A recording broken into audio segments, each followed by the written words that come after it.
Assalamualaikum warahmatullahi wabarakatuh. Salam Om Swastiastu, salam sejahtera, Namo Buddhaya, Wete Kamutian, Rahayu, Bagas Waras, dan salam semua saudara.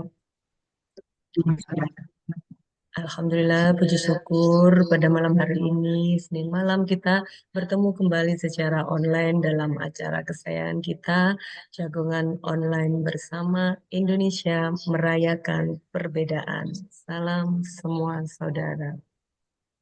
Dan Bapak Ibu, pada malam hari ini kita udah kedatangan narasumber dari tokoh rohaniawan agama Islam yang nanti akan dibawakan materinya oleh Kiai Muhammad Manan SOSI. Nanti juga akan diperkenalkan oleh moderator kita. Dan pada malam hari ini, seperti yang saya sebutkan tadi, saya juga akan ditemani oleh moderator dengan Mbak Vera Estuning SH. Assalamualaikum Mbak Vera. Waalaikumsalam Mbak Bulan. Ini Selamat malam. suara saya juga jelas kan Mbak Vera? Jelas. Ya, Ya, baik. Mbak Vera juga sudah persiapan. Ini suaranya udah nggak ada kendala ya. ya sudah Mbak Bulan. Oke, baik. Ya, Bapak Ibu dan pada malam hari ini kita akan mengangkat tema tentang tasawuf sebagai wajah Islam dalam membangun moderasi beragama. Dan seperti apa nanti materi yang akan disampaikan oleh narasumber akan saya serahkan kepada moderator pada malam hari ini, yaitu Mbak Vera, untuk memandu jalannya diskusi dan jagoan kita pada malam hari ini. Kepada Mbak Vera, dipersilakan. Terima kasih Mbak Bulan. Selamat malam Bapak Ibu, peserta jagongan online. Assalamualaikum warahmatullahi wabarakatuh. Salam sejahtera. Salam. Shalom. Om Swastiastu. Namo Buddhaya. Salam kebajikan. Rahayu, Rahayu, Rahayu. Salam semua saudara. Baik, pada malam hari ini diiringi oleh rintik hujan yang tiada henti. Malam ini kita mengambil tema tasawuf sebagai wajah Islam dalam membangun moderasi beragama. Dan untuk itu kita kedatangan seorang narasumber dari lumayan agak jauh dari Tuban. Beliau adalah Kiai Muhammad Abdul Hanan Manan Esos. Beliau adalah pengasuh Ponpes Sunan Bonang Ponco Parengan Tuban. Assalamualaikum Kiai Hanan.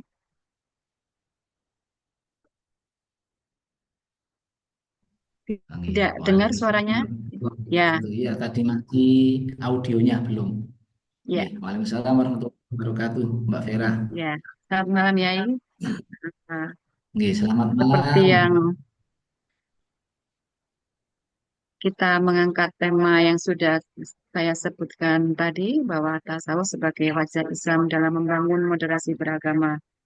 Dan perlu kita ketahui dalam perjalanan sejarah Islam, tasawuf telah menjadi wajah yang menampilkan kedamaian, kelembutan, cinta kasih, dan dalam beragama.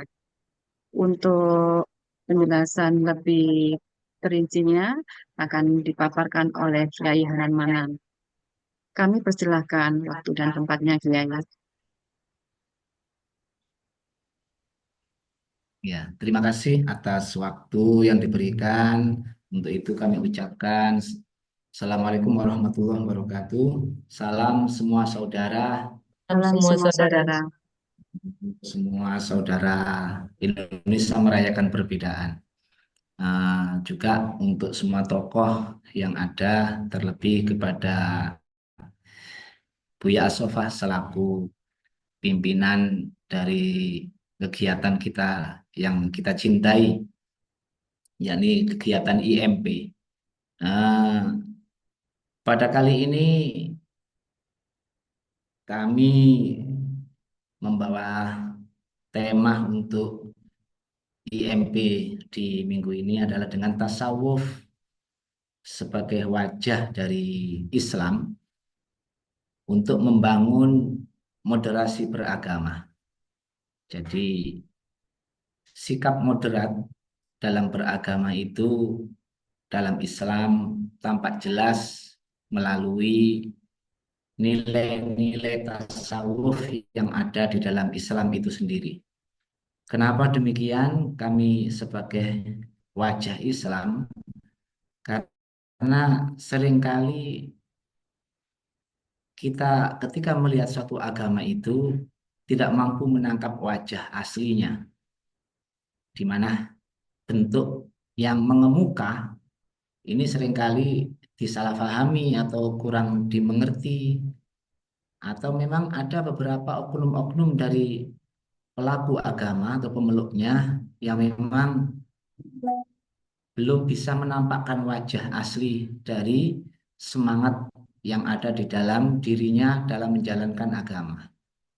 Dalam hal ini, dalam tanda kutip, sebenarnya keislamannya belum berwajah. Jadi belum layak untuk mengemuka. Disinilah peran para sufi bagi para pelaku tasawuf untuk tampil di muka sebagai tokoh-tokoh Islam itu sangat dibutuhkan. Karena Islam itu sendiri yang bermakna mendamaikan, menyelamatkan, memberikan kesejahteraan, dan kepasrahan totalitas kepada Tuhan itu tidak akan bisa ditangkap oleh siapapun kecuali dengan menunjukkan nilai-nilai tasawuf. Sementara nilai tasawuf itu lahir dari kantong rahim Islam itu sendiri. Dari sinilah perlu kami sampaikan seperti apa tasawuf yang harus diketahui oleh siapapun sebagai bentuk perwajahan dari agama Islam itu sendiri. Saudara-saudara sekalian, di dalam IMP ini kita semua ingin duduk bersama itu tidak ada maksud lain kecuali membangun bagaimana saling satu sama lain ini bisa berangkulan menata kehidupan ini dengan baik. Untuk itu umat Islam merupakan salah satu agama yang sah di negara kita ini, maka mau tidak mau harus menunjukkan wajah aslinya. Di mana tasawuf itu, kalau menurut Buya As-Soffah, singkat padat, itu terlihat dari nama tasawuf itu sendiri, yang terdiri dari 4 huruf. Tasawuf, ta, sod, wawu, dan fa. Di mana di dalam itu menunjukkan ada beberapa hal yang memang menjadi inti atau pilar dari ajaran tasawuf. Umat Islam sampai kapanpun atau dimanapun adanya mengaku sebagai Muslim, maka wajib menjalankan ketakwaan. Itulah tampak dari huruf ta, takwa Allah, takwa kepada Allah. Di sini tentu secara umum kita mengerti bahwasannya untuk bertakwa kepada Allah sebagai Tuhan itu harus siap untuk mendatangi segala perintah, menjauhi segala larangan. Hanya saja dalam tasawuf itu ada nilai lebih semangatnya. Datang dengan cinta, menjalankan perintah itu bukan perintahnya, tapi lebih pada cinta pada yang memerintah. Begitu pula ketika meninggalkan larangan, tidak ingin menyakiti yang melarang. Disinilah maka tasawuf menjadi wajah Islam itu sendiri tampak di ketakwaannya kepada Tuhan di awal. Dan tentu untuk menuju takwa Allah ini tasawuf selalu memberikan pintu-pintu. Memang secara umum takwa itu sebagai tanda ciri orang Muslim sebenarnya. harus diawali dengan taubat dan berakhir dengan tumak nina. Jadi yang menjadikan kita bisa terus-menerus bertakwa kepada Allah itu berawal dari selalu ingin kembali mengikuti ajaran suci yang telah diyakini. Tentu taubat itulah pintu kita untuk melangkah awal agar kita bisa menjalankan ketakwaan.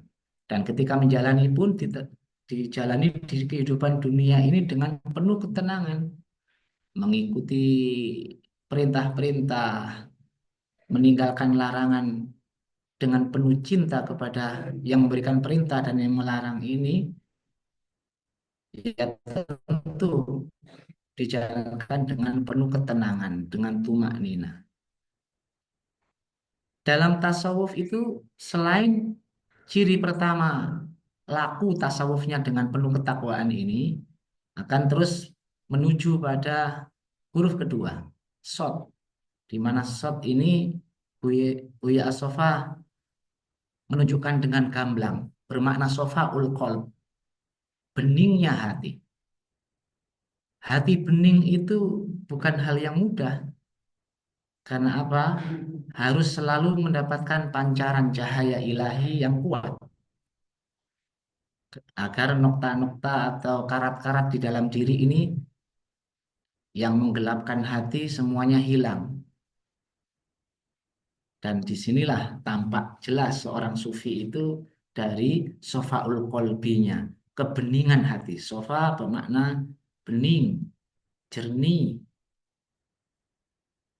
Jadi nggak ada sedikit pun di hatinya kotoran-kotoran maksud, keinginan, harapan, cita yang bernilai negatif. Makanya Buya sering menyatakan harus secara feel yang perasaan terdalam itu pun harus bening. Seorang pelaku tasawuf demikian. Umat Islam yang kebetulan di negara Indonesia ini menjadi umat mayoritas secara jumlah data, ini sebenarnya dalam menjalani keagamaannya harus selalu dalam keadaan hatinya ini nggak ada pamrih apa-apa, bening. Semuanya karena dilandasi oleh semangat ingin menjalankan ketakwaan di mana Allah itu maha suci yang diyakini sebagai Tuhan yang disembah. Disinilah untuk menunjukkan beningnya dalam praktek kehidupan sosialnya, ya pasti akan bertemu dengan berbagai macam keadaan. Karena di dunia ini no posing boten enten, semuanya ada. Dari berbagai lini kehidupan kita akan dipertemui berbagai warna ragam, termasuk bermacam-macam keyakinan dalam mendekat kepada Tuhan. Oleh karena itulah harus bening hati, melihat apapun dengan dalam bening ini langkah dasarnya, karena ini berhubungan dengan hati, pasti dengan penuh kesabaran dulu. Sabar. Atau istilah sofainya bening ala sofai, ala Buya Sofa, sebagai tokoh Islam yang menunjukkan wajah tasawufnya ini, beliau yang kami pahami ketika mendidik jamaahnya itu selalu awali dengan sabar yang tak ada batas, syukur, sopan, santun, bahkan sumringah. Ini tampak jelas. Kalau menginginkan orang itu bertemu dengan Allah yang maha suci, yang maha indah, yang memiliki cinta kasih yang tak terbatas, maka kita harus menjalankan 5S ini. Sabar, syukur, sopan, santun, sumringah. Ini yang besar-besar. Karena bening itu sesuatu keadaan yang paling sumul atau yang paling lengkap. Karena ini merupakan keindahan yang dimiliki hati seorang hamba ketika merasa bertuhan. dalam tasawuf ini nggak mungkin menjalani kehidupan tanpa kesabaran. Karena apa? Sepanjang sejarah, hasrat keinginan untuk berkawan, untuk berteman, ini semuanya dalam tasawuf harus dilandasi dengan silaturahim.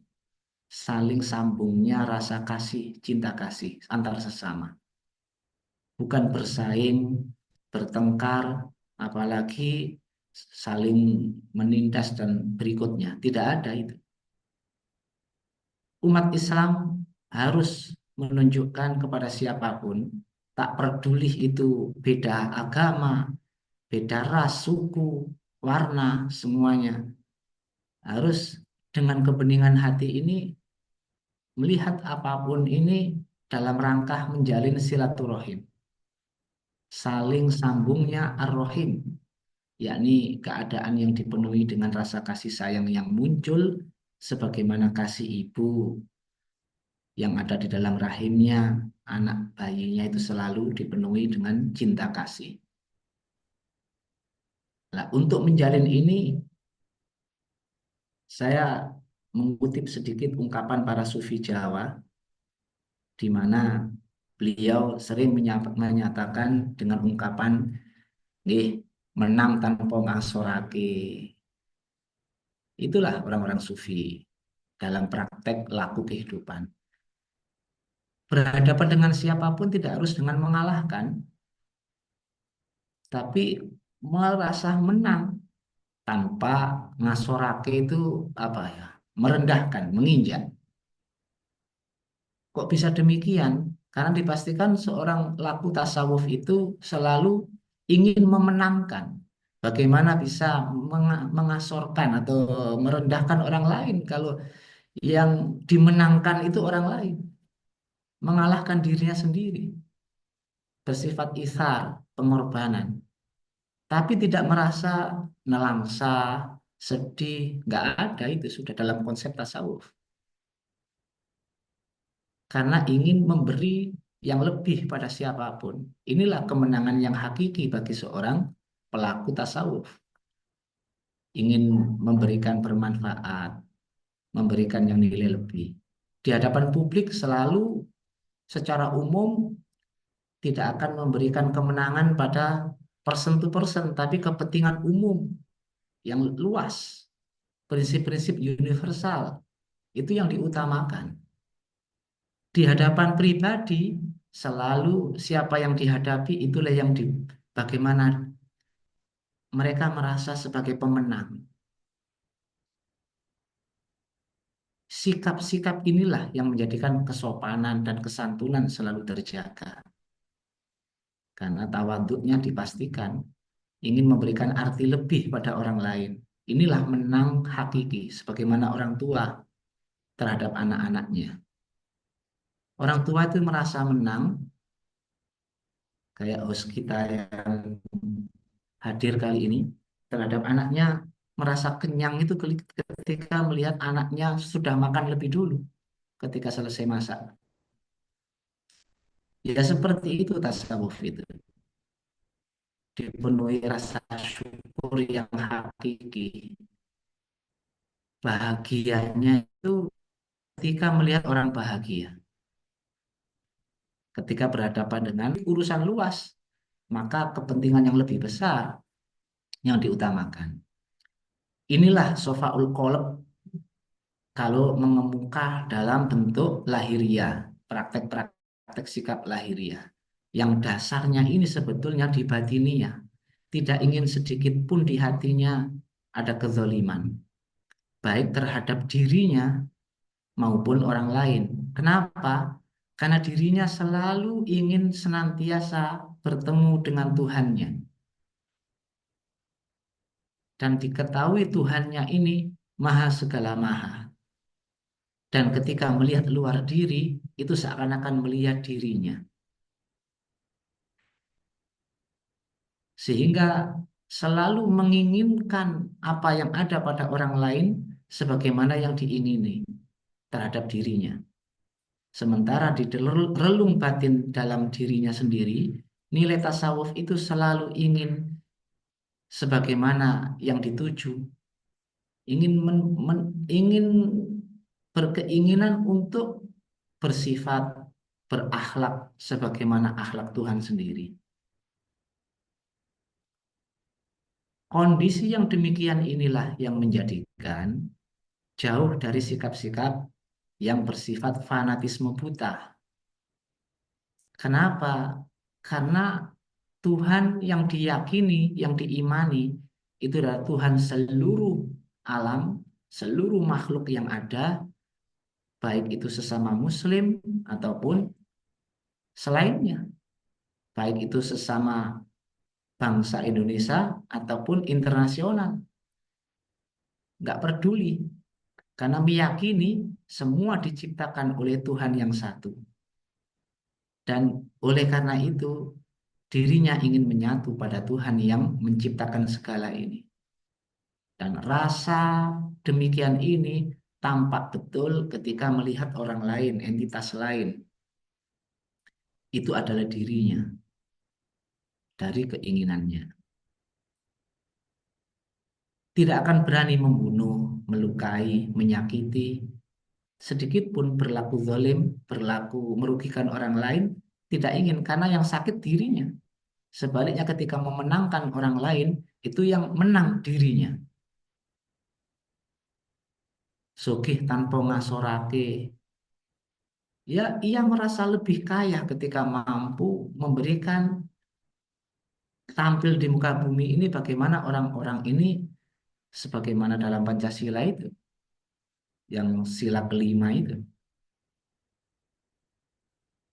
di mana ingin memberikan arti lebih. Kesejahteraan ini bersifat menyeluruh. Ya, kembali lagi memang ini sikap dewasa. Orang yang hatinya bening, ya demikian, melihat anaknya kaya itu bahagia. Itulah kekayaan yang sesungguhnya. Jadi dalam diri seorang muslim yang hakiki, ketika menjalankan tasawuf itu, dalam dirinya tidak ada apa-apa yang terdalam itu kecuali Tuhannya. Sementara sisi luar dari itu selalu ingin memberikan energi-energi pendekatan kepada Tuhan, tidak kepada hal-hal yang bersifat sementara. Karena keabadian itulah cita-cita hidupnya bersama Tuhan yang Maha Kekal. Sementara hatinya selalu luar, yang terluar dari sisi batinnya adalah hatinya. Di hatinya selalu ingin membimbing, menuntun siapapun yang belum mengarah pada kesucian kebeningan hati. Dan yang terluar sendiri, yakni keadaan fisik kehidupan dunia ini, ia akan berusaha enjoy dengan siapapun, se-enjoy ia dengan dirinya sendiri. Itulah bagian dari beningnya hati yang kami fahami untuk untuk mempotret diri sebagai seorang muslim melalui jalur tasawuf.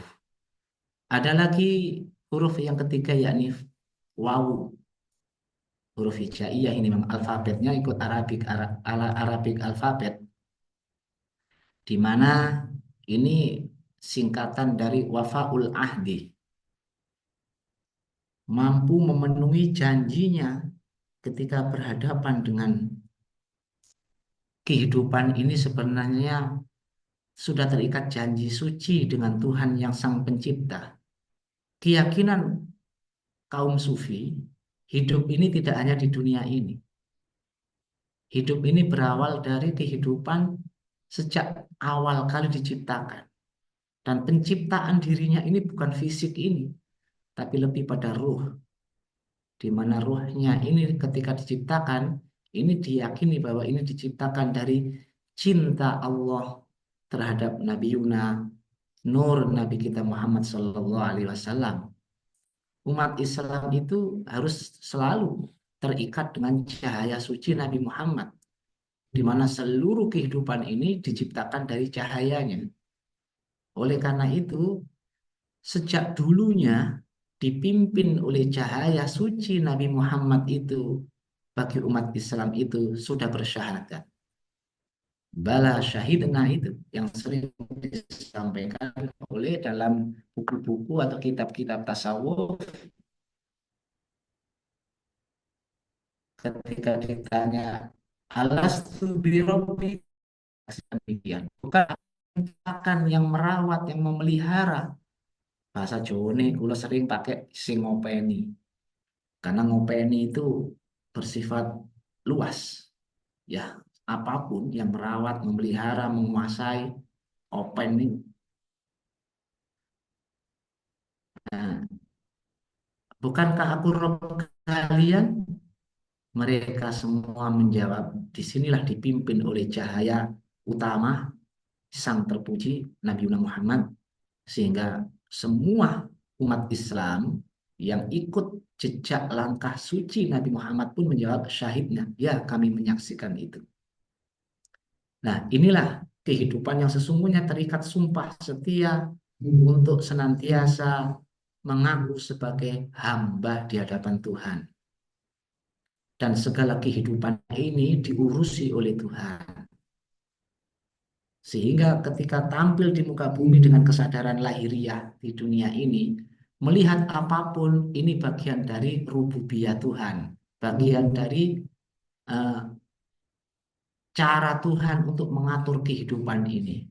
Jadi tidak lupa dengan Sang Pencipta, termasuk fisiknya. Otomatis mendiami bumi, berjalan, menanam, ataupun membangun apapun, ini selalu di hatinya tidak lepas dari ini bagian dari milik Tuhan. Lahu mulkus samawati wal ard. Milik Tuhanlah kerajaan di langit maupun di bumi.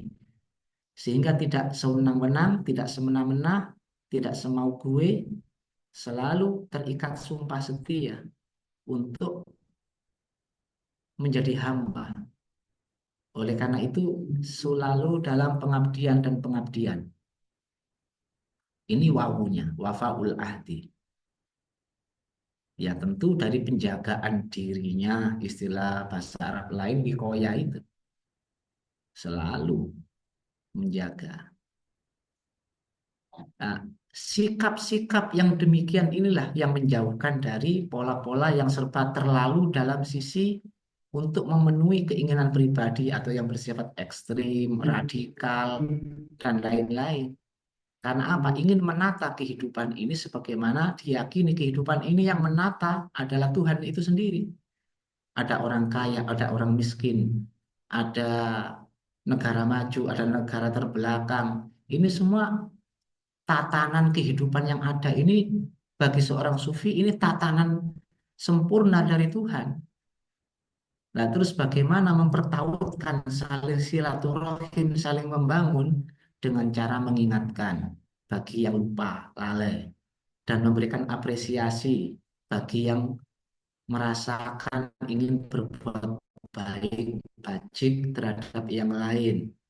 Ya, basyirun wa nadhirun itu selalu memberikan kabar gembira dan memberikan peringatan sehingga tampil di muka bumi ini selalu ingin menata, menjaga tatanan Tuhan yang baik ini. Harus ada sebagian dari fasilitas atau apapun dari si kaya yang mereka nikmati ini untuk si miskin. Bagi yang maju untuk membantu yang terbelakang. Ini kehidupan seperti ini tampak betul bagi umat Islam ketika sudah menjalani laku tasawuf. Terakhir dari huruf yang dalam tasawuf itu ada fa, ya, tasawuf fa, di mana huruf fa ini sangat jelas Buya Asfa menyatakannya dengan bentuk fitomun nafsi. Fitomun nafsi ini sering dikupas dalam kitab-kitab tasawuf itu merupakan yang asli dari ajaran tasawuf dalam untuk yang dikaitkan dengan nafsu, yakni bahasa Jawa nyapih. Nyapih itu menghentikan betul tidak tidak bersentuhan sama sekali. Itu fitom. Sementara yang disape adalah nafsunya, keinginan rendahnya, hal-hal yang bersifat eh, rendah, sifat yang bersifat keakuan maupun keangkuhan diri. Ini yang disape. Otomatis seakan-akan kalau dalam ungkapan umum ini dianggap orang yang tak peduli sama sekali dengan kepentingan pribadi. Lupa akan kepentingan pribadinya. Dan ini adalah bagian dari tasawuf itu sendiri. Bukan berarti ini fatalisme, tidak. Karena selama nafsu itu masih bernilai rendah, belum bernilai yang mulia, maka nafsu ini masih terputus dengan al-haq. Nah ini butuh disape untuk pendewasaan. Sebagaimana bayi harus disape dulu itu. Akan baru boleh menikmati hidangan-hidangan lain, minuman-minuman lain, selebihnya yang sebelumnya menyusu terhadap ibunya. Di mana susu itu nutrisi murni dari segala makanan yang ada pada seorang ibu. Ketika disape, barulah ia boleh menikmati apa yang dinikmati ibunya. Ya persis bayi itu. Ketika belum dewasa, tidak boleh menikmati apapun di luaran.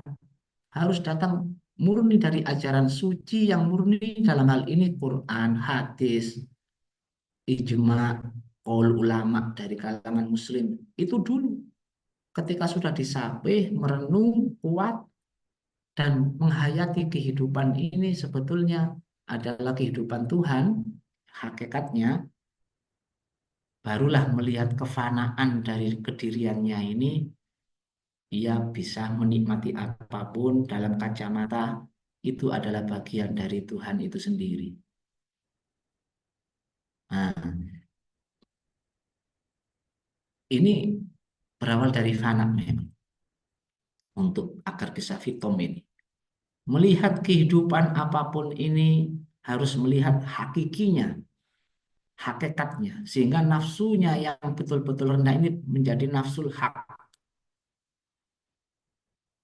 Ketika tahu hakikat di balik kerendahan-kerendahan yang ada, hal-hal buruk atau hal-hal entah itu musibah bala, entah itu bencana, entah apapun, semuanya. Atau tipu daya, seakan-akan itu kemewahan. Tapi maksud tujuan di balik kemewahan itu apa? Kita melihat sisi hakikatnya. Otomatis seorang muslim yang hakiki akan mudah menyerahkan apapun yang bernilai mewah atau apapun, bukan karena kesombongan, merasa mampu memberi yang mewah, tidak. Tapi lebih pada nilai-nilai prinsip dari kemewahan itu, yang memang harus menjadi hak milik yang tepat sasaran. Jadi Islam mengemuka di muka bumi ini, ketika tasawuf itu dijalankan dengan baik, apa yang kami sampaikan ini terkesan teoritis, tapi ini tidak. Sekali lagi ini bukan teoritis sebenarnya. Ini adalah perilaku batin yang mengemuka keluar dari uswah teladan agung Nabi kita Muhammad Sallallahu Alaihi Wasallam, diteruskan oleh para sufi-sufi sepanjang sejarah yang diteorikan. Jadi perhatian kita ketika menjalankan tasawuf itu sebetulnya lebih pada sosok dulu. Kita melihat sosok. Dalam hal ini katakanlah ketika berguru melihat sosok guru. Kalau guru sejati pasti Nabi Muhammad. Dari sosok keterikatan dengan sang sosok ini, sebagaimana anak melihat sosok ibunya, barulah mendengarkan nasihat pelajaran-pelajarannya ini akan lebih mudah. Dalam ranah tasawuf ini ada robitoh, istilah keterikatan. Nggak pernah putus. Hubungannya, hubungan kasih cintanya nggak pernah putus. nilai-nilai tasawuf yang demikian inilah wajah Islam yang sesungguhnya, yang harus bisa menyapa siapapun, sehingga terhadap orang yang mau membuka diri, istilah open heart, mau membuka diri, wajah Islam yang hakiki di dalam dirinya ini pun akan membuka. Terhadap orang yang menutup diri, sangat menjaga, jangan sampai menyinggung, dijaga. Dengan apa? Hubungan sikap yang lebih positif, yang jangan sampai mengecewakan siapapun. Ini yang bisa kami sampaikan eh, dalam bentuk uraian atau sebagai bentuk penjelasan seperti apa seorang sufi ketika menjalankan tasawuf dalam kehidupan nyata di hadapan berkiprah di dunia secara umum, secara luas. Seiring sejauh mana kita membuka, seitulah yang kita dapatkan. Oleh karena itu, semoga dengan adanya IMP ini, kita pun bisa saling terbuka dalam hal hati, pikiran, dan kehidupan ini tanpa ada maksud tujuan yang kotor, yang negatif, karena toh kehidupan semuanya ini adalah di bawah payung naungan Tuhan semesta dan telah dicontohkan oleh tokoh-tokoh agung dalam menjalin hubungan dengan siapapun atas nama Tuhan. Semoga apa yang saya sampaikan ini bisa menunjukkan sedikit wajah Islam dari wajah Islam yang sesungguhnya melalui tasawuf. Demikian Mbak Vera, agak panjang memang uraiannya, mohon maaf. Baik, terima kasih Kiai Hanan Manan sudah memaparkan tema yang sudah didialogkan malam ini. Kiai Hanan Manan tadi sudah menjelaskan bagaimana tasawuf ala Buya Asofa yang begitu rinci memaparkan eh, bagaimana penerapannya di moderasi beragama. Karena dalam pemahaman yang sudah diuraikan tadi, sebetulnya itu sudah moderasi beragama jika kita em, menerapkannya dengan baik. Begitu untuk selanjutnya menginjak pada sesi penanggap di kolom absen sudah ada hadir dari Buddha, Bapak Irwanto Soekardi. Selamat malam, Bapak Irwanto.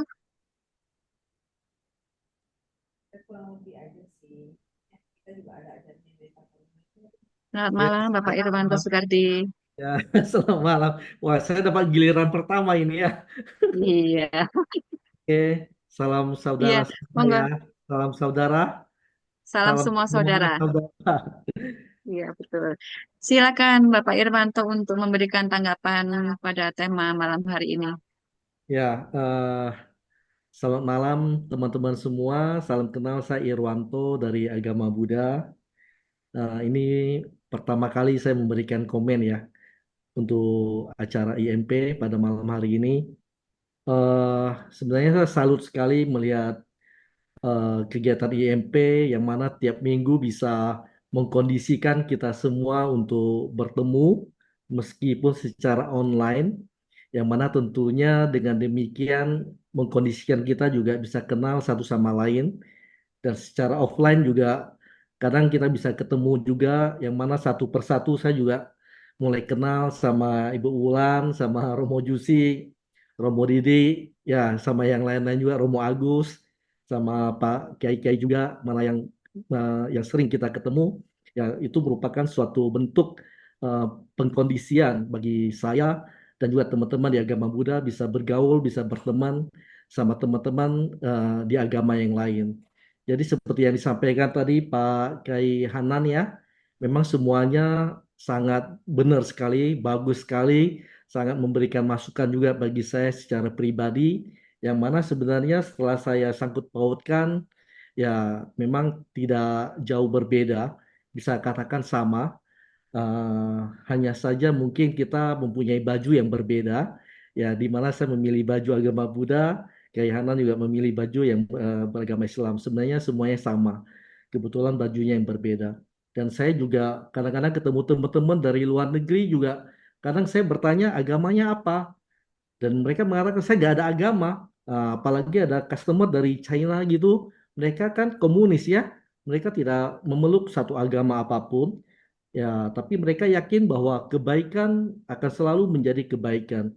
Dimanapun berada, meskipun mereka tidak ada agama, tapi tindak tanduknya mereka, pribadinya mereka, karena positif, ya tentunya kita sebagai umat manusia sama-sama ya kita melihat ini baik, patut dicontoh dan memberikan manfaat bagi orang lain, ya kita akan terima mereka meskipun nggak ada agama.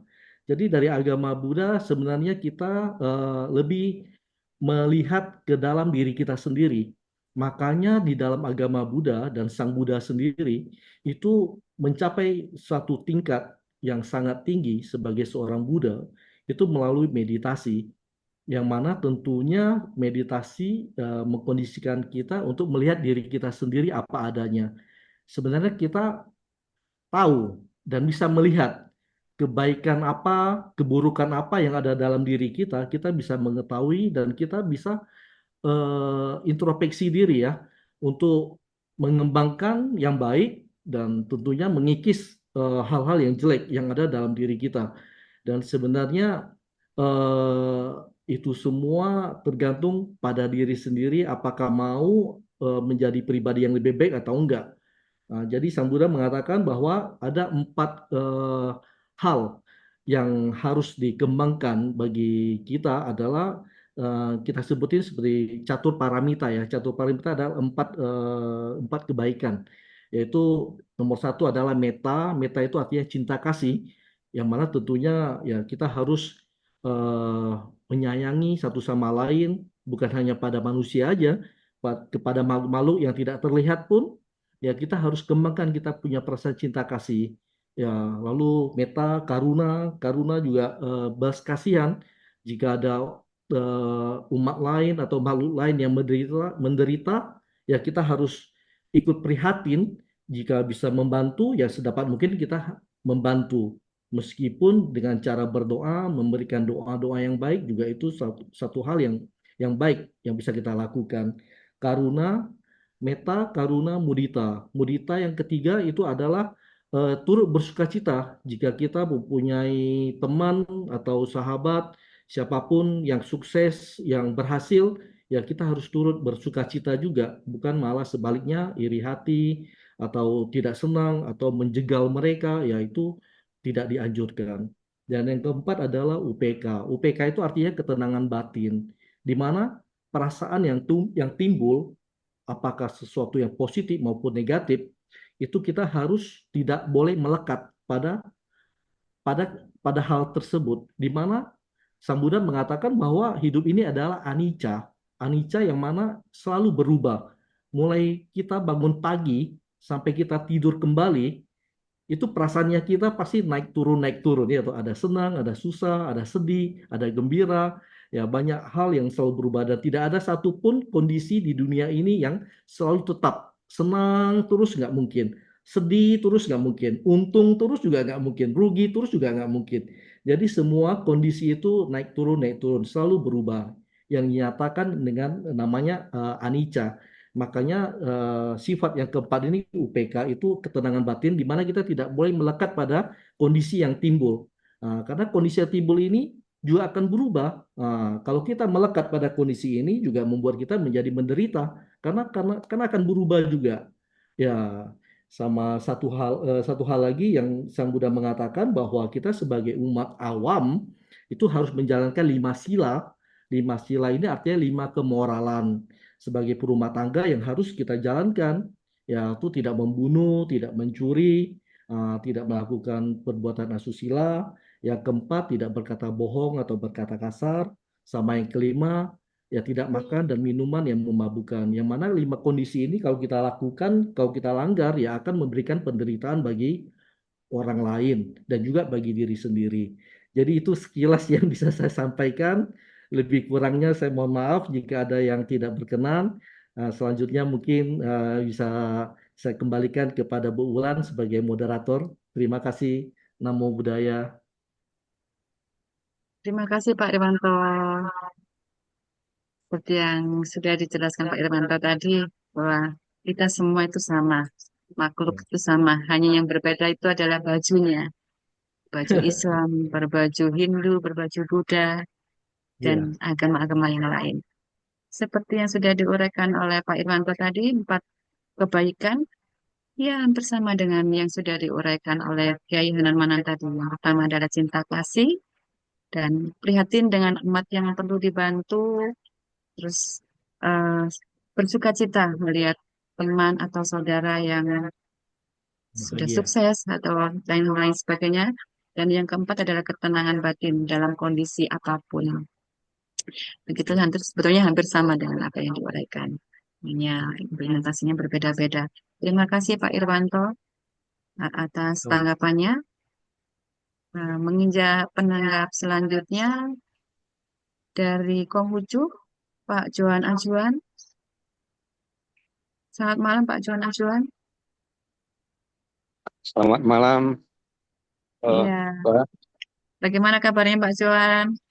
Baik, baik, Pak. Ini lagi di posisi di luar nih. Iya, Ya, silakan Pak Johan. Sudah terima kasih. untuk menguraikan tanggapannya. Terima kasih atas kesempatan yang diberikan. Ya, salam semua saudara. Salam Eh, semua saudara. Terima kasih. Luar biasa pemaparan daripada Bapak Kiai Hanan Manan tentang tasawuf di dalam eh, Islam. Jadi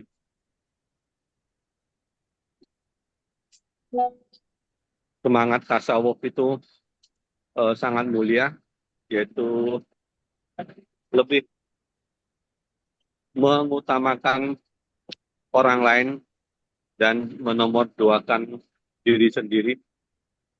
Ini merupakan eh, sebuah sifat mulia yang memang harus kita sebagai umat manusia, ciptaan Tuhan, untuk meneladaninya. Hal ini juga merupakan sifat Tuhan, yaitu bahwa Tuhan itu tidak meminta apa-apapun dari kita, umat manusia ciptaannya, tetapi tidak berhenti-hentinya selalu memberi kebaikan demi kebaikan kepada semua orang. Demikianlah kita hendaknya juga meniru eh, perilaku yang demikian. Nah, di dalam agama Konghucu hal-hal seperti ini juga diajarkan, yaitu diantaranya di kitab I Ching, yaitu kitab perubahan, itu disebutkan bahwa kita harus berteladan kepada langit dan bumi, bahwa langit dan bumi itu sifat-sifatnya yang maha mulia, maha pencipta, dan maha pengasih, serta selalu tidak berhentinya memberi manfaat kepada makhluk yang ada di dalamnya. Dengan berteladan kepada sifat langit dan bumi itu, demikian itulah maka kita menjalani jalan suci yang merupakan tuntunan daripada kitab-kitab suci dan merupakan firman daripada Tuhan, yaitu perintah Tuhan kepada semua umat dan makhluknya itu, apabila kita menjalani jalan suci, sebagaimana merupakan sifat watak sejati kita, maka kita sudah berada di jalan keselamatan, atau disebut dengan jalan tau, atau dalam agama Konghucu sering diterjemahkan sebagai jalan suci.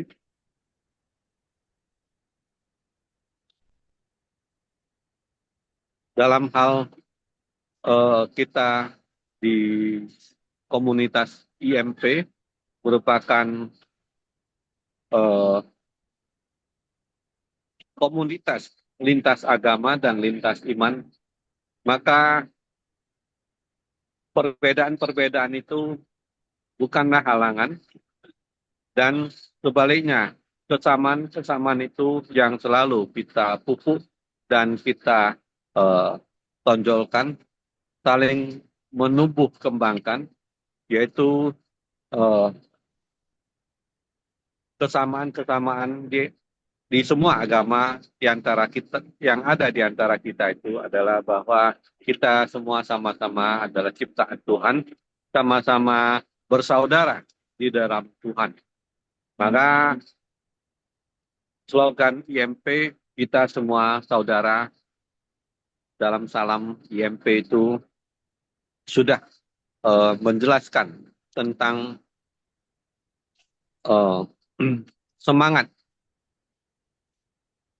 dari kita-kita semua, bahwa di dalam menganut agama kita masing-masing, kita taat kepada kaidah agama kita masing-masing dan ajaran kita masing-masing, tetapi kepada sesama kita yang berlainan keyakinan, maka utamanya adalah kita harus menonjolkan atau mengembangkan solidaritas dan tenggang rasa sesama kita, saling memaafkan dan saling memahami kelebihan maupun kekurangan kita masing-masing.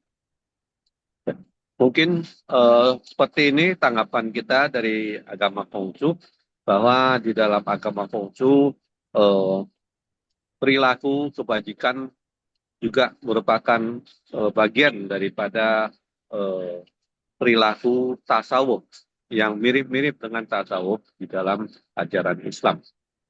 Demikian Mbak Nana, ya Mbak Nana ya, Saya Pak Johan. dan Pak Panan. Terima kasih. Ya, terima kasih Pak Johan Ajulan. Tadi sudah lagi-lagi sudah dipaparkan bahwa ajaran Konghucu juga hampir sama dengan ajaran tasawuf dalam Islam. Bahwa kita harus, ini tadi ada uraian, kita harus meneladani langit dan bumi, bahwa langit dan bumi adalah maha mulia, cinta dan kasih. Kita harus menjalani jalan suci. Dengan menjalani jalan suci sama dengan berjalan di jalan keselamatan. Dan dalam perilaku kebajikan itu bagian dari tasawuf juga, ya sama sebetulnya. Hanya dalam beragama yang berbeda-beda. Cuman tujuannya sama. Gitu Pak Johan. Terima kasih atas tanggapannya. Baik, untuk selanjutnya dari Katolik, Romo Jusi. Malam, Pak Jusi. Assalamualaikum, Pak. Waalaikumsalam. Monggo Pak Jusi untuk memberikan tanggapannya. Oke, terima kasih. Ajaran tasawuf ini memang bagian dari wajah Islam dalam moderasi beragama. Saya sendiri dari Makassar, dengan ajaran tasawuf ini, terlepas dari Katolik, juga sangat tertarik dengan ajaran-ajaran tasawuf, karena memang di Makassar kita ada guru besar untuk ajaran-ajaran tasawuf ini, yang memang juga diberikan kepada semua agama dan kepercayaan. Di Makassar ini ada Syekh Yusuf Al-Makassari, dan memang beliau adalah guru besar dari ajaran-ajaran tasawuf ini, guru besar sufi. Nah, kemudian saya di Jawa, saya bersyukur bisa ketemu Buya Sofa, Kenisam, beserta anggota-anggota dari Kenisam, termasuk Busanan, Kehanan, dan yang lain-lain, yang memang terus untuk menyebarkan ajaran-ajaran tasawuf ini. Di pondok pesantren Buya Sofa kita tahu dengan 5S. Kemudian juga di samping itu ada sufi-sufi Jawa yang juga kita bisa menimba ajaran-ajaran tasawuf dari beliau. Kita juga sudah mendengarkan dari Bunda tadi Pak Irwanto, dan ajaran tasawuf ini tidak hanya kita terima dari yang Muslim sendiri, tetapi juga diberikan kepada agama-agama lain, termasuk juga Buddha yang ada di Bone khususnya, dan Sulawesi Selatan khususnya. Kita dengarkan tadi dari Romo Irwanto mengenai catur paramita dan 5 sila ini. Kemudian juga untuk Konghucu, ajaran tasawuf ini juga sudah diterima khususnya di Sulawesi Selatan dan lebih khusus lagi di Kota Makassar, karena juga kelenteng-kelenteng yang ada di Kota Makassar ini juga cukup lama berada di Makassar. Kemudian untuk moderasi beragama dalam perspektif Katolik, ini adalah sikap terbuka terhadap perbedaan, kemudian menghindari kekerasan, dan menghargai tradisi. Kemudian dasar moderasi beragama Katolik juga ada di dalam ajaran sosial gereja, yaitu Decret Nostra Aetate dalam Konsili Vatikan kedua yang mengakui pluralisme religius. Kemudian juga ada dokumen Dignitatis Humanae yang mengakui hak atas kebebasan beragama. Juga ada dokumen Lumen Gentium yang menyebutkan bahwa keselamatan dapat dialami oleh orang-orang yang di luar gereja. Di samping ajaran sosial gereja, kita juga ada di dalam Injil yang juga mengajarkan tentang moderasi beragama ini.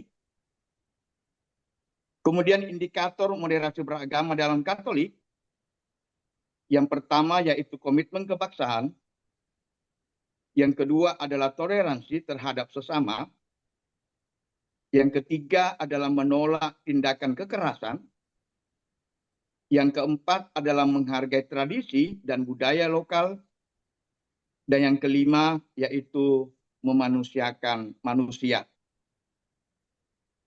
Kita juga yang Katolik, untuk cara menerapkan moderasi beragama ini, yaitu menempatkan agama sebagai jalan hidup, tidak anti dengan perbedaan pandangan, kemudian memandang perbedaan sebagai hal positif dan memahami orang lain, dan tidak merasa benar sendiri. Kemudian senantiasa menebarkan kebaikan agama. Inilah kira-kira antara ajaran tasawuf, kemudian kami yang dari Katolik, dan ajaran tasawuf ini juga ada di antara semua agama dan kepercayaan kita. Demikian, Mbak. Terima kasih. Ya, terima kasih Romo Jose yang memberikan tanggapan dari perspektif agama Katolik, juga hampir sama dengan tasawuf, dan memang kita semua sama dalam ajaran kita masing-masing tentang bagaimana moderasi beragama dan bagaimana menempatkan diri kita terhadap masyarakat menurut agama kita masing-masing. Untuk selanjutnya telah hadir dari agama Hindu Pak I Gede. Selamat malam Pak Gede. Malam Ibu. Ya, selamat malam. Oke. Silakan untuk memberikan tanggapan dari perspektif agama Hindu dari tema kita di atas. Oke Ibu, terima kasih. Selamat malam untuk semua. Assalamualaikum warahmatullahi wabarakatuh. Waalaikumsalam warahmatullahi wabarakatuh. Wong Tito Tien, suka salam rahayu. Apalagi ya salamnya saya lupa ini. Selamat malam deh semuanya. Yang penting sehat ya. Para yang terhormat nih, termasuk Pak Haji Hanan ini lama juga nggak ketemu saya ini. Iya.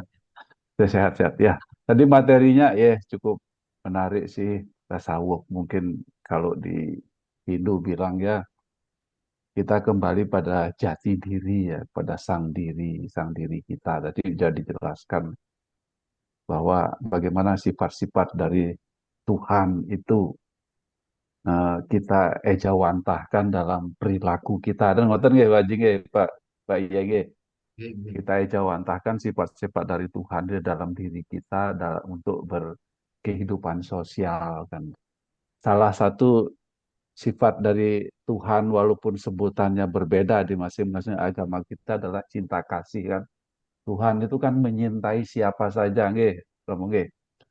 Nah, ayo sifat itu kita tumbuhkan di dalam diri kita. Dalam agama Hindu, saya mengutip salah satu sumber sastra di dalam Bhagavad Gita Adhyaya 12 Loka 13 itu ada beberapa sifat yang harus ditumbuhkan di dalam diri kita yang disebut dengan Adwesta Sarwa Bhutanam Maitra Karuna Ewaca Nirmama Nirahamkara sama duka suka kesami. Jadi sifat itu tumbuhkan dalam diri kita sehingga apa? Kita bisa memahami segala bentuk keberadaan, segala bentuk keberagaman yang ada. Jadi Adwesta Sarwa Bhutanam itu tidak membenci semua makhluk. Semua makhluk kita bicara. Bukan hanya manusia, jadi semua makhluk kita tidak membenci.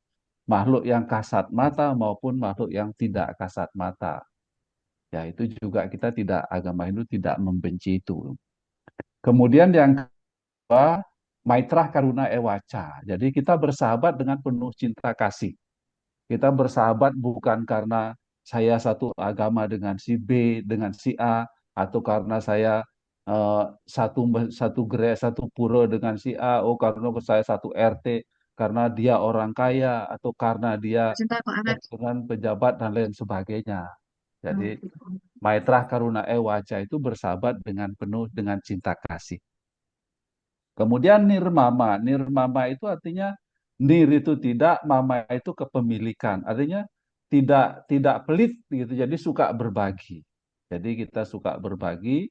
Berbagi pun kita tidak memilih siapa, tidak perlu melihat, tidak perlu bertanya agamamu apa, sukumu apa, jabatanmu apa. Ketika kita bisa membantu, ayo dibantu. Jadi itu nirmama.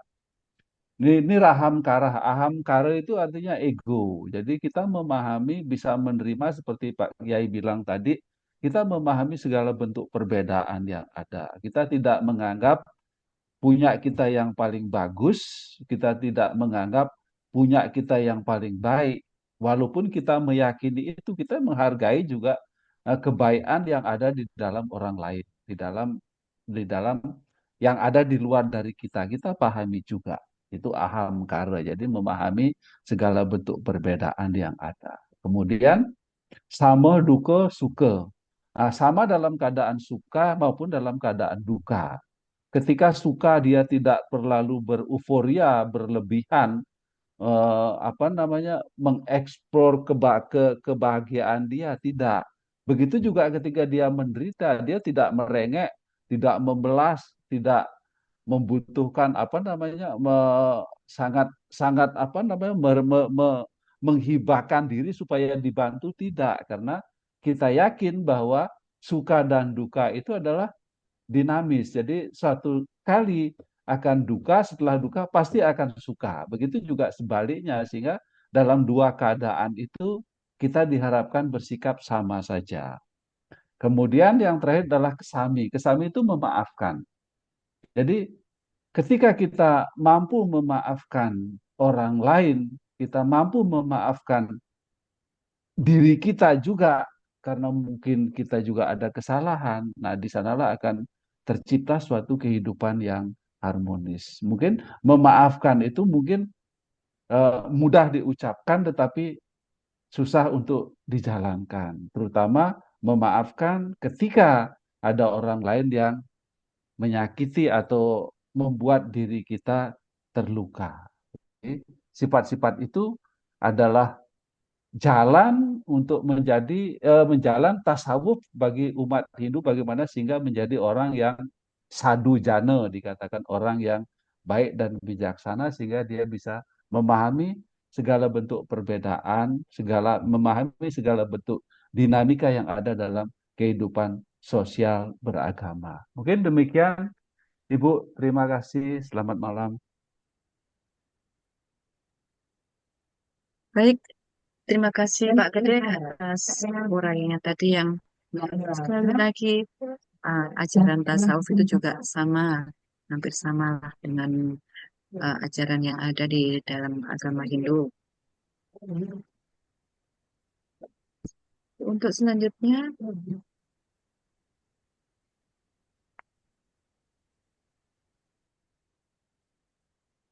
bentar saya lihat ada penanggap dari agama lain, dari Kristen tidak ada.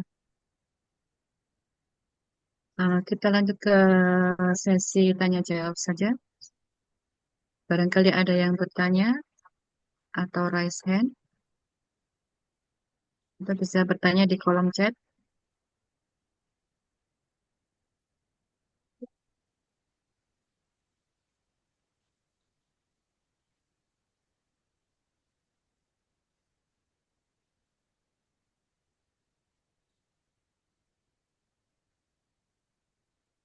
Ya, itu ada yang Ini, ya, raise hand.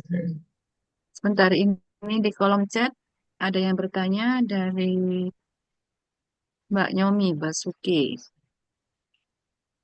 Saya bacakan. Bagaimana prinsip-prinsip tasawuf seperti cinta kasih, kesederhanaan, dan introspeksi diri dapat diterapkan dalam konsep multikultural dan keberagaman agama di Indonesia?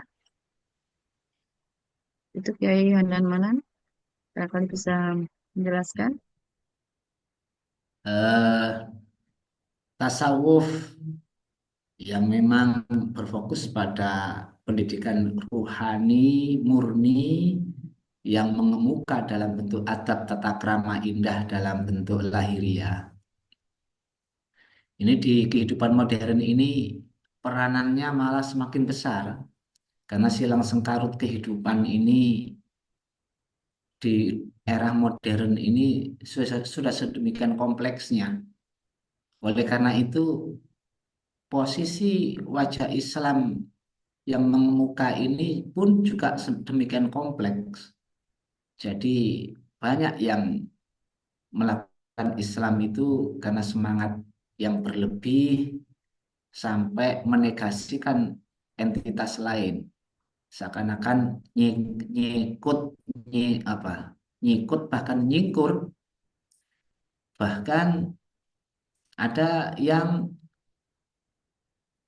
karena semangatnya yang lemah dalam Islam ini malah terkesan umat Islam itu tidak mau berperan, malah tertampak melemah. Lah, itu dipastikan jauh dari nilai-nilai tasawuf. Karena nilai tasawuf itu yang pelaku-pelaku sejatinya itu ciri khasnya itu betul-betul sebagai soko bumi. Artinya mereka sudah tidak punya rasa takut lagi berhadapan dengan siapapun dan tidak ada rasa sedih apapun untuk menghadapi kenyataan hidup sedemikian rusak ataupun kacaunya, tidak ada rasa sedih sama sekali. Hal ini tampak betul dalam ajarannya karena harus siap berdiri di tengah-tengah dalam keseimbangan yang mutlak sehingga bagaimana bisa menyeimbangkan kehidupan ini kalau dirinya tidak kokoh, dia harus kuat. Nah, kehidupan modern ini memang seringkali yang tampak adalah kehidupan individualistis, kehidupan yang serba kepentingan pribadi menguat. Nah, tasawuf inilah yang bisa menjadikan pintu untuk dialog. Dialog antar orang kehidupan modern Ini melalui tukar pikiran terlebih dahulu pintunya, otomatis memahami, berusaha memahami yang lebih daripada dirinya sendiri, memahami orang lain, sampai tampak betul tasawuf ini mengajak untuk saling terbuka dalam apa yang dirasakan. Kita tahu kehidupan modern ini kasusnya lebih banyak itu perilaku-perilaku sosial yang ada itu dari kasus kejiwaan mental. Ya tadi cuek, acuh, angkuh. Nah, inilah butuh dialog-dialog yang mendasar. Dan tasawuf ketika disampaikan dalam ranah pendidikan, ini mendidik sifat dasariah manusia agar bisa saling. Di mana tasawuf itu juga muncul dari kalau bicara tentang kehidupan, berarti bicara tentang keluasan, ada ungkapan kuat dalam ajaran Islam itu Rasulullah menyampaikan bahwasanya melalui hadis qudsi Allah ini sendiri sudah menyatakan dengan tegas bahwasanya eh, apa yang sering teng hadis itu, ya ibadi, wahai hambaku, ini sungguh aku ini haram tu az-zulma. Sungguh aku ini telah mengharamkan kezaliman ala nafsi atas diriku sendiri. Allah tak ingin merusak, merugikan dirinya sendiri. Tidak. Ini menunjukkan bahwa Tuhan ini bukan satu sebagaimana makhluk ya, yang jelas ada orangnya gitu dalam bentuk zatiyahnya itu berbeda. Ya, makanya istilah laisa kamitslihi syai'un. Aku tidak ingin merusak atau menzalimi diriku sendiri. Karena kehidupan yang ditangkap, yang kita tangkap ini sebenarnya itu kehidupan Allah, Al-Hayy, Zat yang Maha Hidup. Sehingga melarang kita melakukan itu. Wa ja'altuhu bainakum, dan aku menjadikan di antara kalian itu mahruman. Kezaliman itu aku jadikan sebagai sesuatu yang haram. Fala tadzulam. Maka jangan saling berlaku zalim. Ini larangan Tuhan. Bagi pelaku tasawuf, apa yang disampaikan Tuhan, yang disampaikan oleh Rasulullah, ini nggak main-main. Ini sudah terpatri dalam jiwanya. Jangan sekalipun berlaku zalim terhadap siapapun, karena sisi ketakwaan kita kepada Tuhan itu mengarah pada Allah saja mengharamkan terhadap dirinya. Dan pandangan tasawuf melihat luar diri ini tiada lain adalah pancaran cahayanya. Bagi orang yang sudah mukmin qawi, yang imannya sudah kuat terhadap Tuhannya, melihat luar diri adalah kekuatan imannya sendiri. Jangan tercederai. Sehingga tidak bisa berlaku zalim. Ini terhadap siapapun, tidak sesama muslim, ya seluruhnya. Ini sebagaimana kejadian peristiwa kalau yang tadi eh, saudara kami Pak Yusi menyampaikan, Romo Yusi itu kan begini. Di daerahnya itu di Goa yang aslinya Makassar itu dulu ada Syekh Yusuf. Beliau seorang pelaku tasawuf, seorang sufi. Di masa zaman dulu, zaman Belanda masih menjajah. Beliau menyebarkan agama ini melalui cinta kasih murni dari ajaran Islam, sebagaimana mestinya, sebagai yang memiliki wajah yang tadi yang indah, yang baik, tak peduli siapapun, apapun. Nah, di masa itu ketika kezoliman terjadi meluas dalam bentuk penjajahan, beliau pun mempertahankan itu untuk menjaga publik agar tidak terjajah sampai diasingkan. Bagi Syekh Yusuf, ketika diasingkan, kalau nggak salah itu di Cape Town, di Afrika Selatan, beliau diasingkan sampai di sana karena dianggap mengancam atas tindak tanduk perilaku culas dari penjajah. Penjajah itu kan tidak menjajakan sesuatu yang positif. Dipastikan ia mengambil sesuatu dengan pola cara yang jauh dari nilai-nilai tasawuf. Sementara Syekh Yusuf mengenalkan untuk mengambil apapun harus dengan tangan-tangan sabar, dengan langkah syukur, sehingga tidak ada yang dirugikan, tapi membangun. Ini kan tidak apple to apple perilaku para penjajah Belanda dengan perilaku masyarakat yang dididik oleh Syekh Yusuf, sehingga diasingkanlah Syekh Yusuf. Bagi seorang Syekh Yusuf ketika di sana pun beliau tidak merasa disakiti gimana. Dia tahu kehidupan ini Tuhan yang mengatur.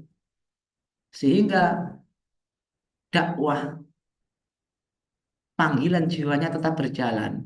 Sampai sekarang bersejarah adanya umat Islam yang baik, tersebarnya agama Islam dengan baik, itu pendakwah pertama di Afrika Selatan ya Syekh Yusuf itu sendiri. Membuat komunitas-komunitas yang anti dari penjajah.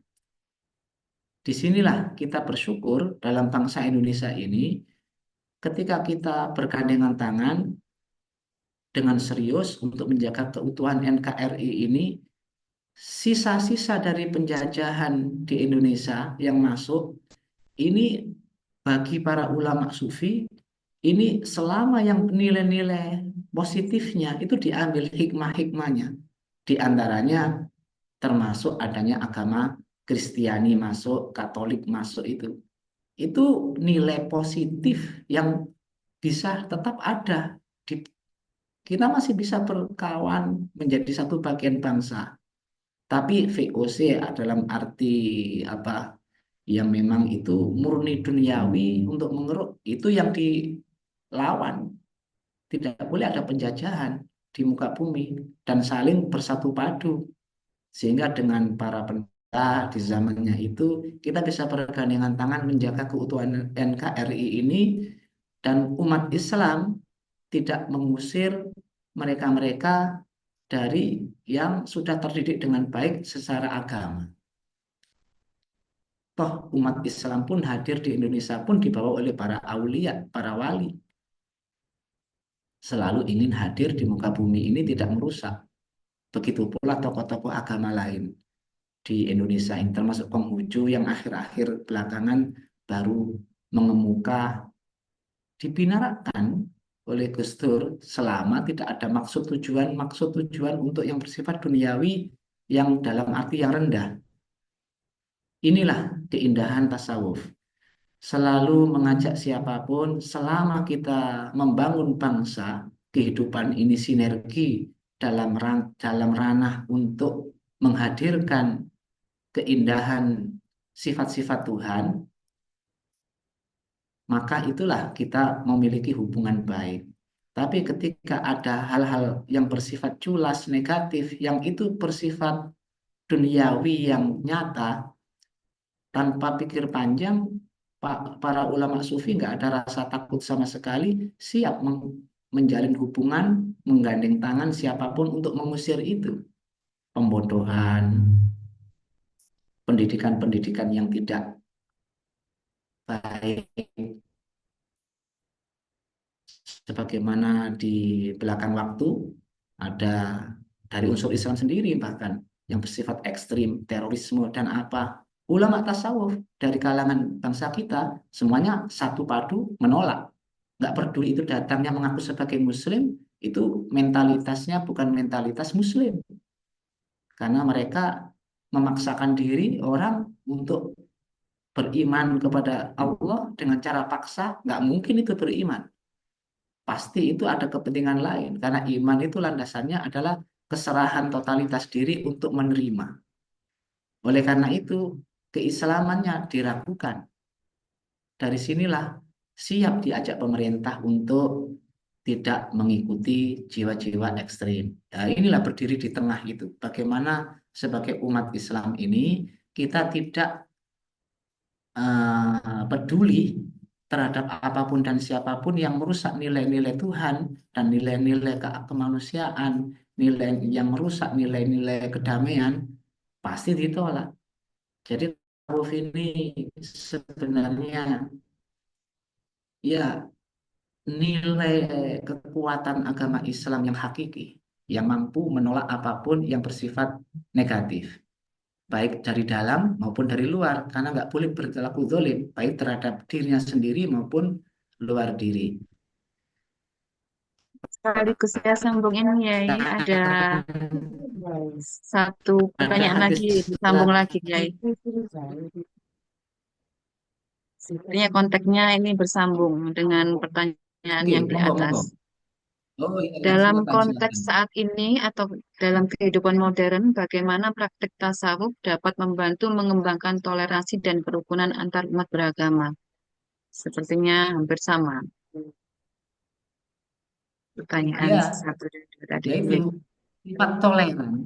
Kalau kita nggak punya sifat toleran, nggak mungkin lah kita umat Islam itu sebagai agama mayoritas bisa berkawan dengan agama-agama yang ada, yang lain.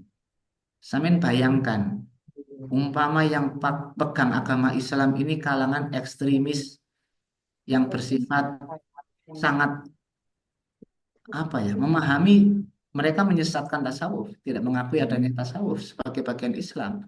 Kalau itu yang memimpin yang mayoritas, dipastikan intoleran mereka.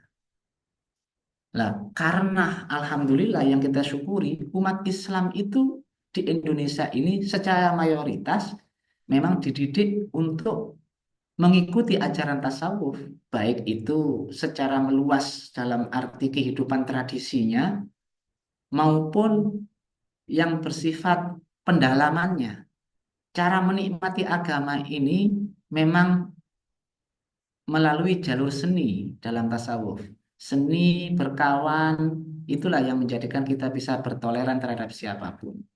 Bahasa tasawuf itu dilakukan melalui seni. Makanya muncul para seniman-seniman Muslim di Indonesia ini sebetulnya itu bagian dari aspek ketasawufan mereka.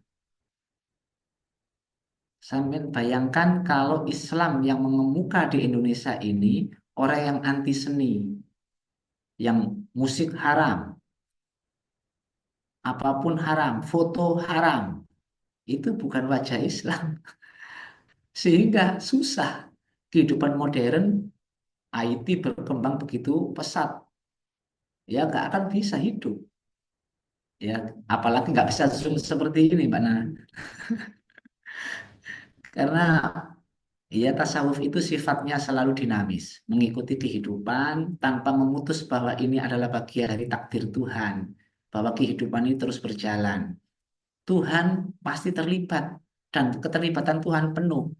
Nah, hamba-hamba yang bertuhan dengan baik ini pandai membaca ayat-ayat. Oh, sekarang musim gini, esok ada musim apa, bagaimana nilai-nilai Tuhan itu selalu hadir. Itu siap.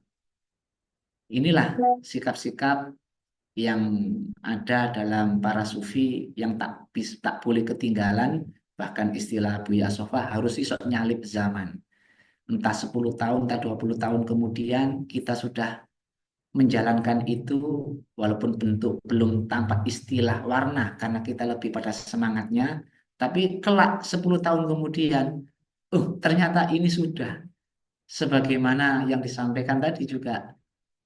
Syekh Yusuf, prinsip-prinsipnya dulu itu sekarang baru tahu mereka. Beliau adalah tokoh besar, termasuk Gus Dur yang sudah akrab dengan kita semua dalam IMB ini. Apa yang beliau canangkan dulu semuanya sudah ternyata kebenaran. Kita nggak boleh takut dengan apapun dan siapapun yang oknum-oknum mengatasnamakan semangat keberagaman ternyata tidak menghadirkan cinta kasih, tapi lebih pada apa, kebalikan cinta kasih itu benci, ya nggak kasih.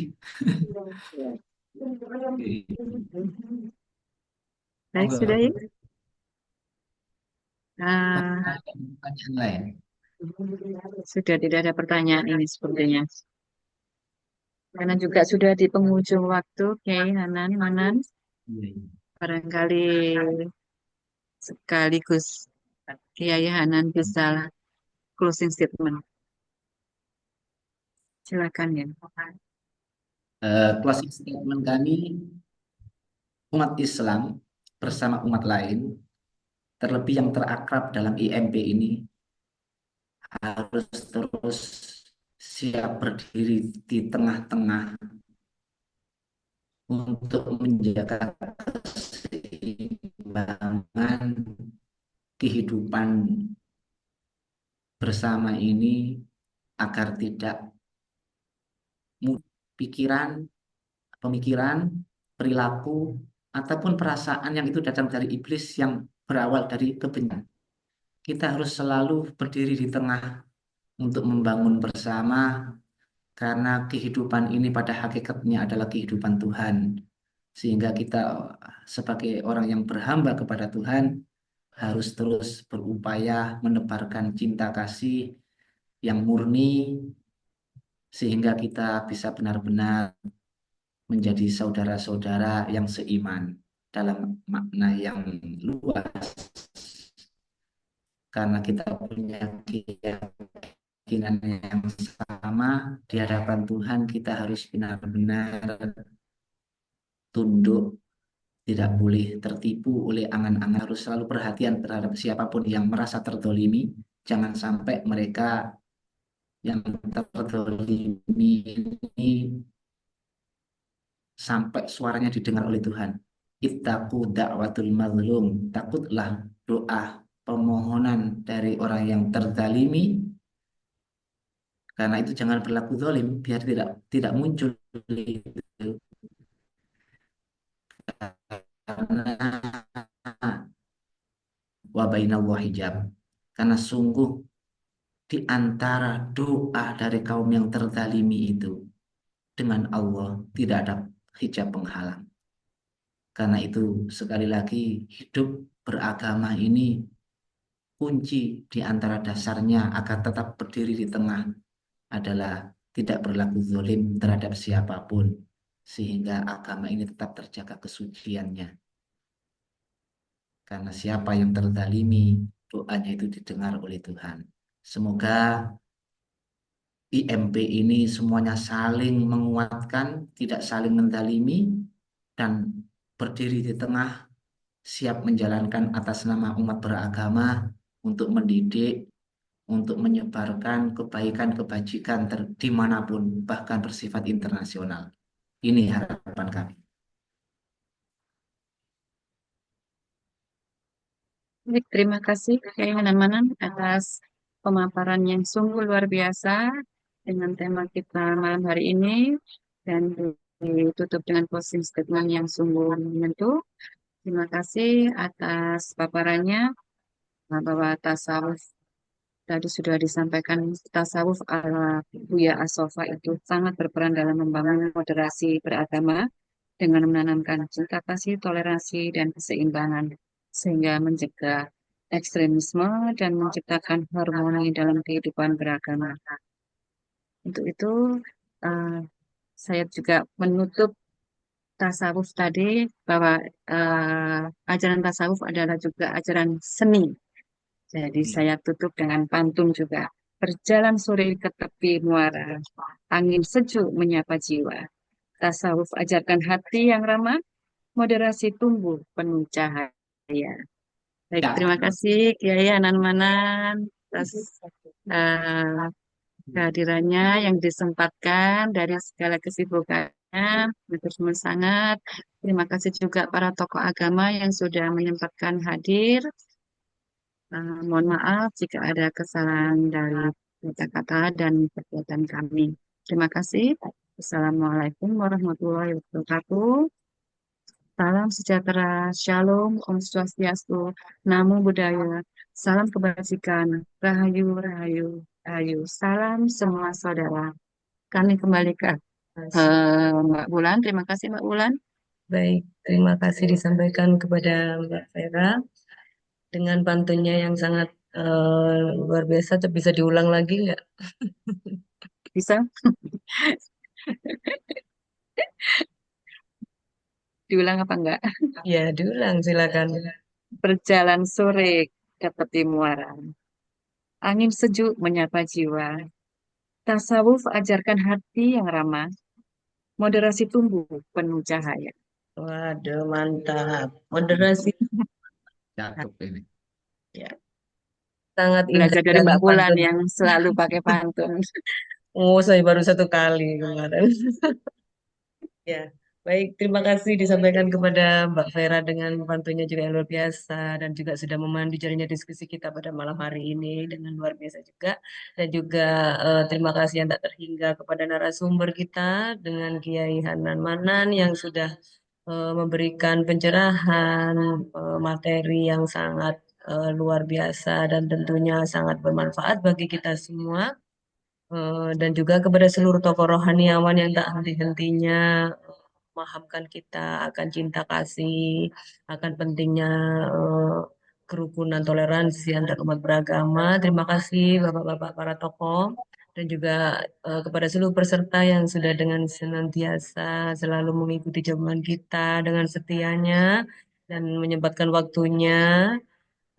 Jangan lupa untuk mengisi absensi untuk penerbitan sertifikat dengan materi yang disampaikan oleh narasumber tadi bahwa kita bisa ambil poin bahwa ajaran tasawuf itu sangat selaras dan juga yang menitik beratkan pada cinta kasih, kasih yang tak pilih kasih dalam membangun moderasi beragama atau toleransi umat beragama sangat penting bagi kita semua. Baik, terima kasih Bapak-bapak dan Ibu-ibu. Sampai jumpa kembali di Senin mendatang dengan tema yang berbeda. Mungkin Senin depan udah puasa ya. Ya, Ya, ya, ya. jadi jamnya seperti biasa kita mundurkan 1 jam dan juga durasinya akan berkurang jadi 1 jam juga. Eh, Seperti yang tahun lalu. Baik, sampai jumpa Senin depan. Wassalamualaikum dan salam semua saudara. Salam semua saudara.